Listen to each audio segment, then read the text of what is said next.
Welcome to the Lovington Church message series, Questions That Need Answering. To watch or to listen to podcasts of this entire series, go to leverington.org.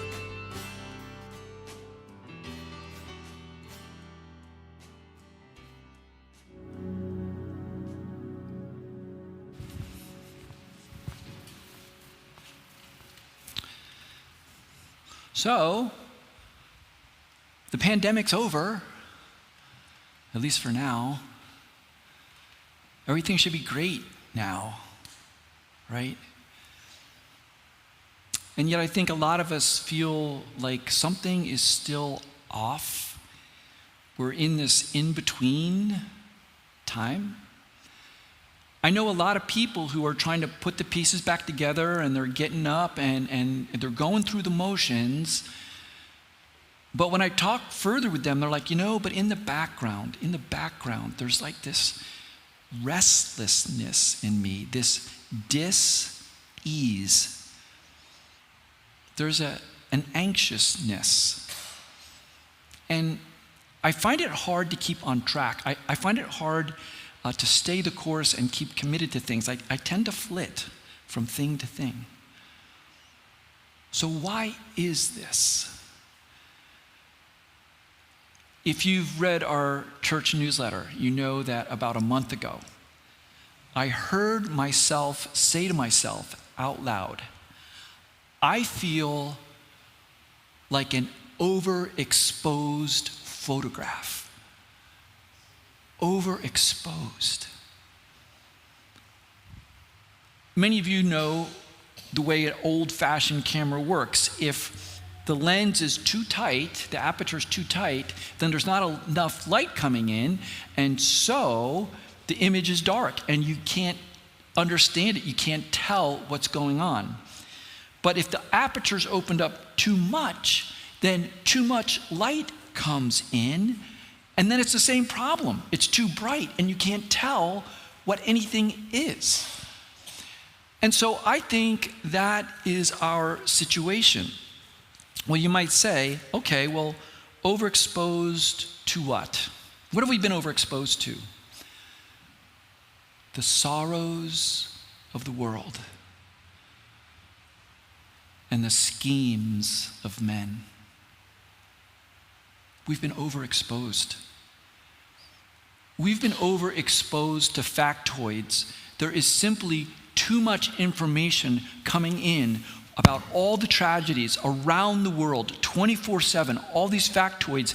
And I really believe our brains and our souls were never designed to process this much information this fast. We are the first generation in the history of the world to have to try and deal with this. So just to get you in a good mood, let's talk about the number of sources of stress that you have had to deal with in the last 2 years. Here's a few of them. COVID mutations, and what's the next one going to be like? Strained race relations, and are we ever going to get our act together? Political polarization and neighbors hating each other. Climate change, and is this an existential threat? Inflation, and some of you seeing your life savings going down the drain. The war in Ukraine and the ripple effect of that around the world. Violence on our own streets right here in Philadelphia. Government corruption and a general distrust of institutions. Media corruption. Where in the world can you get news that doesn't have a preset narrative of propaganda in it? Debates around sexuality and the right use of pronouns. Attacks on free speech. And here's the worst part. Our kids growing up in the middle of this, in the crossfire of these culture wars. And all of that is on top of the problems that you're dealing with in your own life. That is a lot. We know and see too much, or at least we've been told and shown too much by those who make money by telling us and showing us too much. Now, I have to be honest with you guys. all the way up until a year ago, I thought more information was always better. I thought the more information you have, the better the answers and solutions you can find. But actually, it's like this. It's like this, isn't it? It's so much light that you can't see anything. It's so much information that you can't understand anything. Is anyone annoyed at the pastor yet? I see that hand in the back.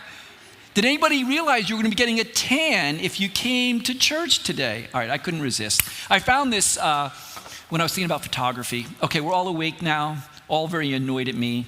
Okay. That's what it's like, though. And I think whoever you are, whether you are a believer, whether you're an atheist, whether you're a skeptic, whether you don't know even what to call yourself anymore, I think whoever you are, we're all in this together. We're all experiencing this together. But here's the thing, for Christians, and those of you who might have used to have called yourself Christians, there's a whole nother layer on top of that you are dealing with. I know a lot of people in this moment who are saying things like this to me. You know, I'm a Christian. I believe in Jesus. I've tried to sink my roots into the scriptures. I believe all the right things, but I'm feeling worn down in my faith. God seems far away. Christianity is just not as attractive to me as it used to be. I'm not engaging in all the Christian activities I used to be involved in. In fact, I feel kind of disconnected. I have people say, I feel apathetic about the things of God, and I feel guilty about it. Well, is it all your fault? I don't think so. I want you to imagine a healthy tree planted in the deepest, richest soil. What happens to that tree if it's exposed to acid rain year upon year upon year? It withers. You see, it's not actually enough to have deep, rich soil, to be rooted deeply in the gospel and rooted deeply in the scriptures. Your environment matters. And if that environment is corrosive, you and your faith are going to wither. Okay, well, Langdon, then what is this acid rain? Well, like physical acid rain, there are many components, but I think here are the two big ones. Here's the first one. Christian leaders behaving badly. How many more Christian leaders do we need to see fall? We find out they're corrupt. We find out they're hypocrites. You talk about taking a hit to your faith, right? Like, oh my gosh, another one? Like, is any of this real? If you have been wounded by the church, if you have been wounded by a Christian leader, I am so sorry. But I don't want you to give up hope, because here's the thing. That part of acid rain is actually fairly easy for me to understand, because this is what Jesus teaches, and this is how they acted. This is not that. This is a corruption of that. And here's the thing. If you let those people who hurt you define what Christianity is, they are re-victimizing you. They're re-victimizing you. No, don't let the hypocrisy of other people blind you from the goodness of Jesus. So that's one component of the acid rain. But the other one is much more insidious, and I think is actually a greater threat because it's in slow motion, so we don't even notice it. And here's what it is. The constant barrage of secular myths and fairy tales about Christianity and how the world actually works. We are told over and over and over again myths about Christianity that simply are not true. And for the last 50 years, we've had secular scholars give us a narrative that paints Christianity one way, and it is simply not true. So, I'm going to be really kind of explicit here. If you took all of these myths and these fairy tales and you added up their message, their general message would be Jesus is a myth, and overall Christianity has been terrible for the world. Terrible for the world. Over the next 8 weeks, I'm going to claim to you the exact opposite, that Jesus is exactly who he said he was, and, you ready for this? Christianity is the best thing that ever happened in the world to every person in the world. In other words, of all the movements in history that have impacted the world, Christianity is the best thing that ever happened to this planet. And you might be like, wait, how about all the terrible things done in the name of Christ? Oh, we're going to get to them. But you see, we've gotten a skewed narrative, and there are new scholars looking at psychology and sociology and science and biology and philosophy who are saying, whoa, wait, hold on a minute. We've been given a narrative over the last 50 years that is completely tilted to one side. There's a whole lot more going on here. And so, yes, I'm going to be turning the tables, because for the last 50 years, the secular skeptic goes to Christians, Christianity. Well, what about this? And what about this? And what about this? Okay, well, let's turn that around. Let's look at your myths. Let's look at your fairy tales. What about this? What about this? What about this? And I'm not doing this for tit for tat. I'm doing this because we need to know the truth. This life is fleeting. We don't have time for kind of maybe, like either I'm in with Jesus or I'm out. I'm all in or nothing. And my life is going to be over before I know it. So I really want to know the truth, whatever it is. And if the truth is that Christianity is actually kind of rotten and Jesus isn't who he said he was, then we should walk away from all of this. But if he is who he said he was, and it actually turns out that this movement is even better than you thought, this is what I want to show you in the next 8 weeks. Christianity is even better than you think it is. I'm actually convinced of that. So here's what we're going to do over the next 8 weeks. We're going to deal with questions that need answering. Now, I'm both going to be asking hard questions about secular understandings of history and Christianity and Jesus, but if Christianity is real and true and everything we're saying it is, then shouldn't we be able to take any question that comes our way? Like, shouldn't we not avoid hard questions? Shouldn't we take them straight on? Yes, we should, because if it's real, it should be able to handle it. So if you look at the schedule up there in microfilm, on October 9th and October 16th, I have no idea what the message is, because you're going to tell me what the message is. Okay? We're going to decide this together. Whether you're a believer, a skeptic, an atheist, I need your help to design this series. So, how do we choose what are the most important questions to ask Christianity? What are the things that you struggle with the most? Or what are the things that, like when I was an atheist, I had particular ideas like these are the things that are the nails in the coffin for Christianity. What are those? Well, there's a lot of questions, right? Like, how do you choose?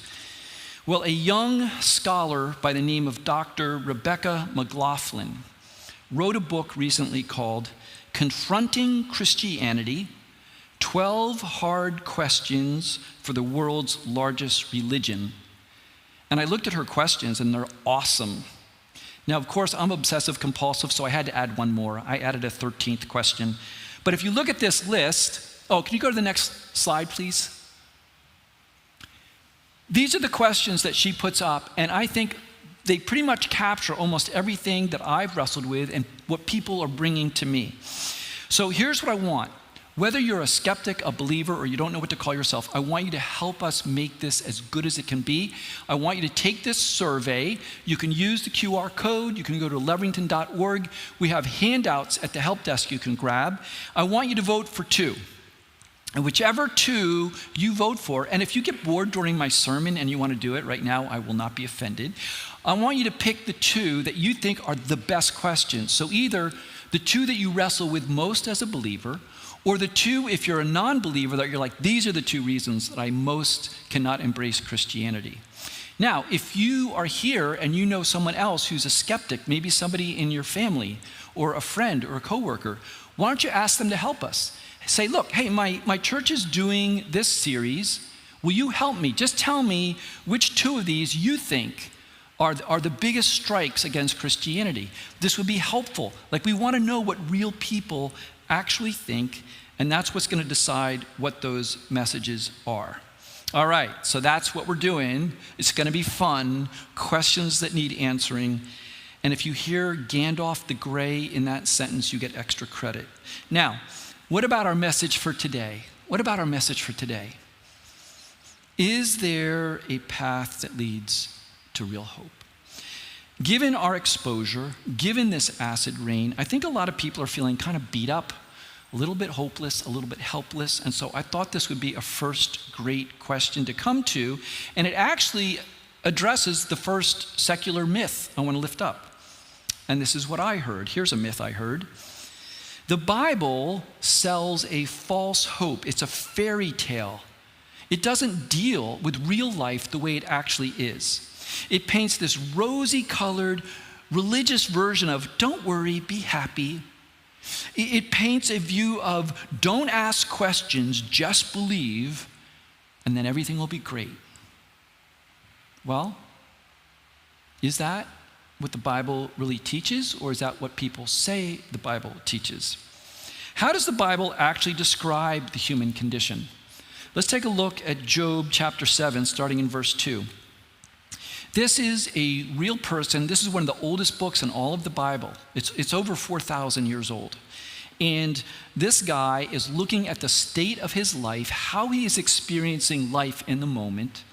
And as I read this, I want you to ask yourself, man, am I feeling any of these things at this moment in my life?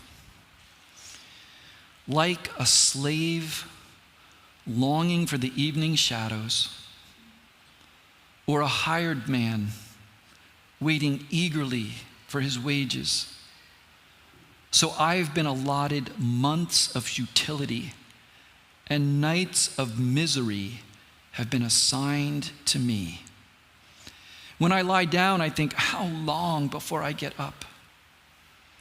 The night drags on, and I toss till dawn. My body is clothed with worms and scabs.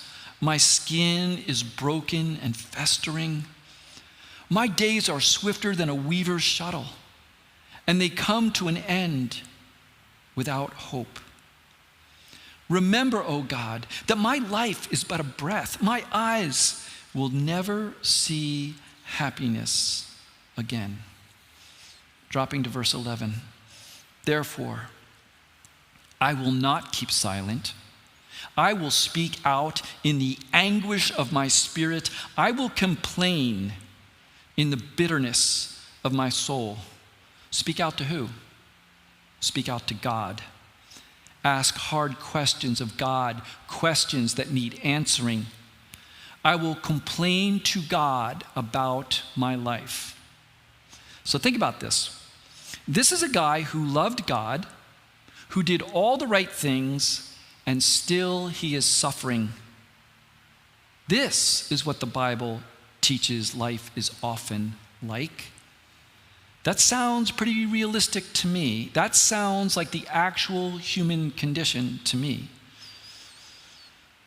Man, but when life feels this way, when our life feels like a desert, we begin to wonder if we are this guy.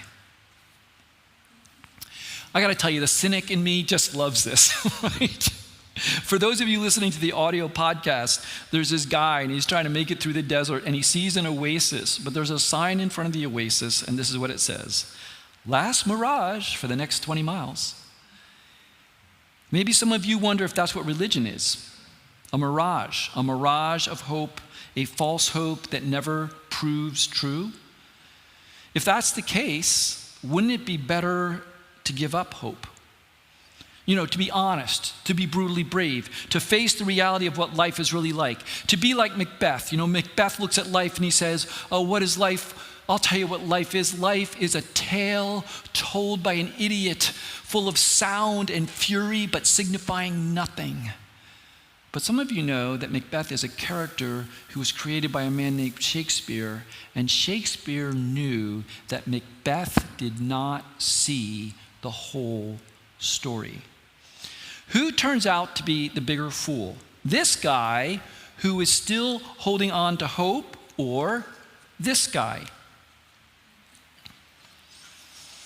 Imagine he had been told, or he saw on a map, that if I head 5 miles due north through the desert, I will hit water.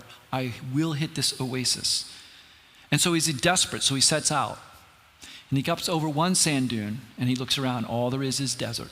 And he comes over another sand dune, and all he sees is wasteland. And he comes over another, and he's getting tired and frustrated. And everywhere he looks in his world, all he sees is desolate wilderness. And he comes up over another one, and more sand. So he starts halfway up another one, then he says, forget it, I've had it. It's enough. He gives up all hope. Now listen to that expression. He gives up all hope implies he had a possession of value and he chose to give it up. If he had kept moving for 5 more minutes, his entire world would have changed. The way he saw the world would have changed. His situation would have changed. And how he saw his future would have completely changed. Sometimes we give up hope at exactly the wrong moment. And I want you to think about what happens with hope in reality, the actual fact of hope. Every invention, every medical breakthrough, every improvement in the standard of living, the fact that I have running water and enough food and air conditioning and heating, how is it that that happened? Because every generation before me had the hope that they could make life just a little bit better. It wasn't definite, it wasn't sure, it was just a hope that we could make things better. Think about it. The reason we have the standard of living we have today, I live better than a king of England 1,000 years ago. I can walk into my refrigerator in Philadelphia in the middle of the summer and I have ice cold orange juice. The standard of living we have is because generations before us dared to hope. Now, what happens when a culture stops hoping? No more innovation. No more medical discoveries. Why bother? Why try? The future will never be any better. It's all sand dunes. It's all sand. Why even try? And then you give up hope, and then life gets even worse. We give up hope because life is bad, and then when we give up hope, life gets even worse. I believe the only way to be psychologically healthy, and I'll talk to Dr. Ruth afterwards and see if this is true. I think the only way to be psychologically healthy as a person or as a culture is to actually have hope. So let me show you a real place. This is not CGI animation. This is an actual place, I know, because I had to get permission from the guy that was standing there and took the picture to use this picture. It's real. So imagine being on the other side of that sand dune. You look around, everywhere is desert and desolation. You come up over that sand dune and everything actually changes. So I think the deal is this. The question is not, should we have hope? The question is it reasonable to have hope? In what am I placing my hope? What object am I tethering my hope to? If your hope is based on wishful thinking, well, that's hope based on nothing. That's a fool's errand. Well, what else could you anchor it to? What could it be anchored to, placed on? Well, listen to what the friends of the guy we just heard about in the book of Job, listen to what they told him he should do. They said in Job chapter 4, verse 6, should not your piety be your confidence, and your blameless ways your hope? In other words, what's the object of hope they're suggesting? They're saying you should place your hope in yourself, in your own capacity to be a good person, which is a subset of the general idea. If you will just take responsibility and do X or do Y or do Z, then you will have real hope that lasts. If you will just take responsibility and work hard, then you'll have lasting hope. If you'll just trust and vote for this political leader, oh, he will bring you hope. If you just buy this organic, non-GMO powder that we're selling, oh, you're going to have hope in the future. It'll change your life. Well, here's the problem. Some of us have been around the block a couple times, and we know that those kinds of hope can go up in flames. You can't trust anything finite to give permanent, lasting hope. You can't trust any person, any institution, even any idea to give you permanent, lasting hope. You can't trust anything in this world to give lasting hope because nothing in this world lasts forever. But there is one place to look. And it's found in one of the most intimate, heartfelt revelations I've ever heard. In the English, it's just 13 words translated from an ancient Hebrew scroll. This one sentence opens the door to the path of hope. Listen to how it goes.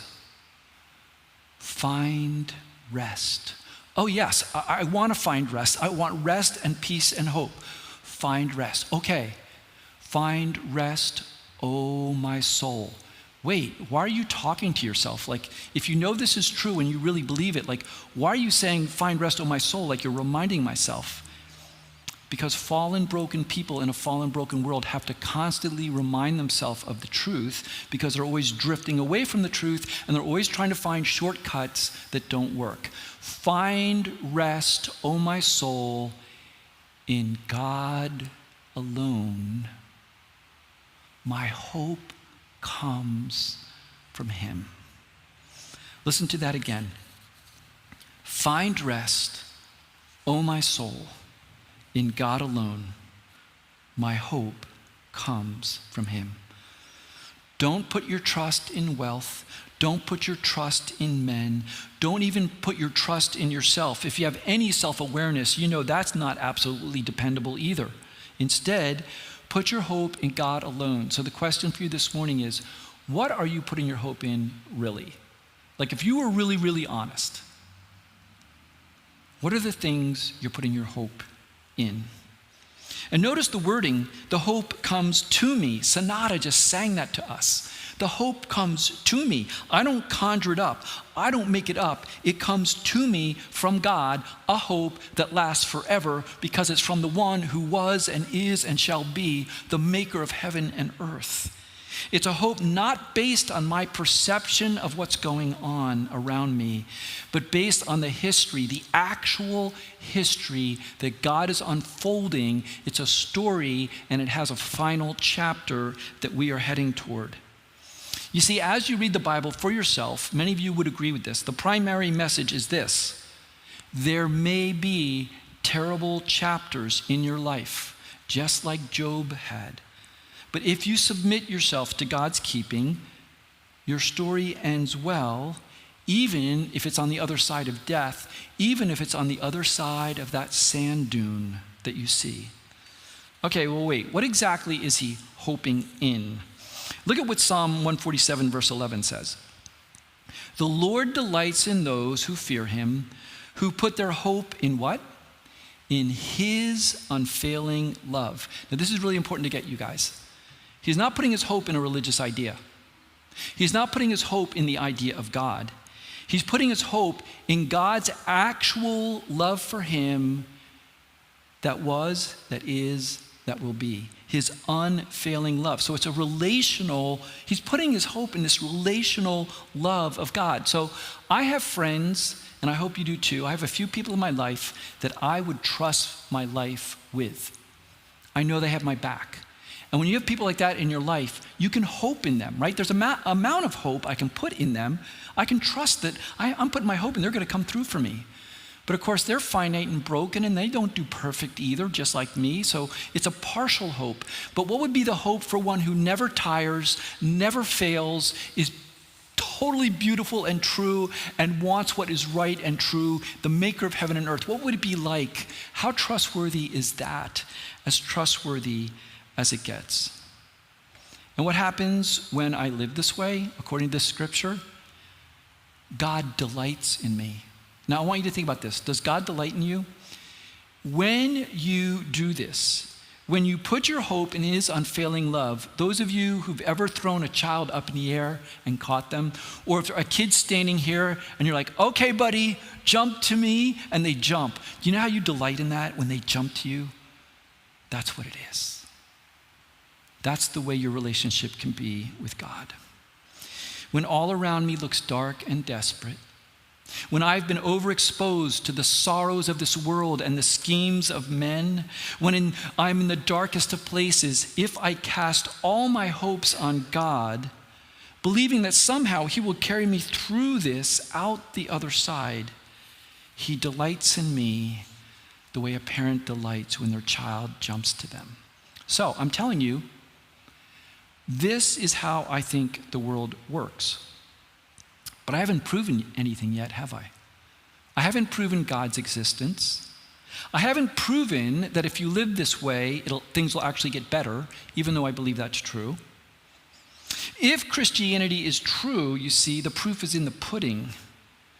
If Christianity is true, there should be proof that it is true in the history of the world. After all, it's been around for 2,000 years. Shouldn't we be able to find evidence that this actually works, that it actually is the best thing that ever happened? Yes, we should. And so in the next 8 weeks, we're going to show that it is true, but it's just been underreported. Okay, so for now, is there anything you can do to begin down this path of hope? Here's what I'd like to ask you to do. I'm going to do this. I want you to meditate on the verse we just saw. Find rest, O my soul, in God alone. My hope comes from him. I want you to meditate on that every day, even if you're not buying it. Like, even if you're like skeptical, I'm not sure. I want you to try this. This is actually a thought experiment, and you can actually get data from doing this. I want you to have this conversation with yourself. This is self-talk, right? He's literally talking to himself. I want you to say this to yourself every day this week, and I want you to notice if anything changes. Like, it's not going to be probably like, 180-degree turn, but I want you to notice if the way you look at yourself and the way you look at your situation and the way you look at the world changes just by meditating on this. So, in closing, if you feel overexposed to the sorrows and the schemes, if you've been feeling this acid rain, if you've been overexposed to the things of this world and underexposed to the things of God, would you be willing to give church a second try? To try living this way with us for the next 8 weeks? To commit to being here every Sunday for the next 8 weeks? Frankly, what do you have to lose? I mean, if you try this for 8 weeks, you're going to gain data. You're going to learn something. Like, what do you really have to lose? What if it actually would change things for the best?